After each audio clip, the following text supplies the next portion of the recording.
Being one with nature is something I've always been fascinated with. Camping can allow you to take a step back and appreciate life without technology. No more worrying about Instagram likes. No more worrying about Facebook feed. No more worrying about whether or not your best friend will text you back about plans you had for the upcoming weekend, or if they're still avoiding you because you spilled queso on their favorite t-shirt and stained it. Many have asked what it is like to camp out in the wilderness. I'll find the answer. My name is Arron Dansby, and I'm a journalist trying to answer the world's most pressing questions. From doctors to authors, I reach out to professionals to get their insight for your queries.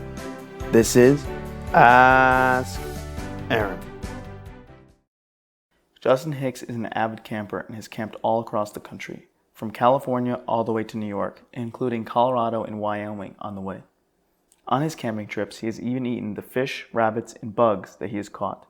He was the perfect person to answer my questions. So, you like camping? Yeah, I'm pretty fond of camping. I just enjoy the outdoors. What do you do about electricity? I typically go without it most of the time. Just build a fire, try and stay warm. Occasionally I'll bring a little battery pack to charge my phone or something like that. Have you ever been able to start a fire with rocks or maybe just your hands? Hands would be a little rough. I think maybe if you rubbed enough calluses off, you could probably use that in some capacity. Use the fire for cooking? I've mainly used it to barbecue stuff. I tried to heat up water, but... Do you just prefer warm water over cold water? Yeah. Boiling water in when you're sleeping when it's really hot. No, I'm just kidding. I think the biggest thing is just clean water. So when you've got dirty, mucky water, try and boil it to clean it out as much as possible. What do you do for entertainment without TV or electricity, Wi-Fi? Typically contemplate how I could camp longer and think about why I have to pay bills and then figure out how I can not pay bills in the best way possible. So is a lot of the food that you use stuff that you've caught? I typically will bring enough stuff that I don't have to catch anything. I like practicing the skill of catching things if I need to. That being said, I've only mainly done that. Camping has been fishing. Have you ever been able to catch a fish with your bare hands? Yes. Yeah, but it was because we let it into shallow water where it was easier. What was the size of the fish? Was it like a minnow? Or it was maybe about this big. Okay. It was like a small little sunfish. What did you do with that afterward? We let it go. We didn't really want to eat it. So it was mostly just out of pride that you wanted to catch it. 100% ego. Yeah. Have you ever seen the movie Wrong Turn? Yes. Yeah. Are you worried about cannibals? No, I'm a Hicks. I'm from Texas, and I get along pretty well, and so I think I'd probably get along with a lot of those people. You wouldn't be freaked out by the jars of eyes or ears that they have in their cabins? I would convince myself it was the best. I'd say that maybe it wasn't human eyes, or maybe the people that were, maybe they were just mean. So you would try to get along with these people? Yeah, for sure. I mean, and it is all about survival in the woods. They're mating with their family members. I don't want to try and get in the middle of that, if anything. Just encourage them as much as possible. And also, I make sure my flavor is horrible. Yeah, it's probably a good idea. Make sure you taste really bad. Yep.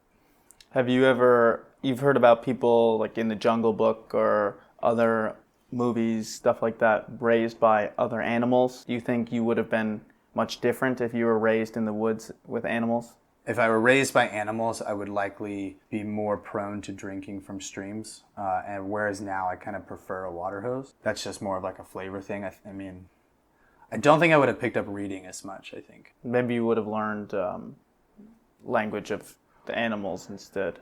That would have been so much cooler, for sure. What animal would you choose to be able to communicate? Sea bass. Sea bass? A sea bass, just because if I could communicate with sea bass, that would mean that I'd be able to potentially breathe underwater or hold my breath longer. And I don't see them going extinct anytime soon. Yeah, you could kind of ride them as well throughout the water. I think making a pact, a union, a peace treaty between them and grizzly bears would be one of the coolest achievements that humans could potentially have. Granted, I couldn't communicate with humans, but... Have you ever been scared while camping? Yes. What is your initial reaction? Ah! But it's typically a little bit more guttural. Obviously, you're still alive, so nothing serious has happened. Yeah. Have you ever encountered a bear in the woods? Yes, from a distance. The ravine is the only thing that keeps us away, but it's about 300-400 feet down and another 400 or 500 feet up. Mm-hmm. So you're not worried that it could jump across? Not jump, no. In that situation, I would have just outran the people I was with. I mean, you don't even have to run if you're good at tripping. I mean, Do you have any tips for me as a first-time potential camper? How I could survive on my own without electricity, without cooking? know kind of the range of temperatures. Right. Always prepare for rain, regardless if it says it's going to rain. My idea was to go camping in my backyard. Let me know. I would be happy to help you set it up. What a professional. I feel much more prepared after speaking with Justin for my outdoor adventure. He didn't happen to leave me his number, but he did say he would be happy to help in my outdoor excursion. I hope the producers will be able to get in touch with him. As always, I'm Arron, and this has been Ask Arron.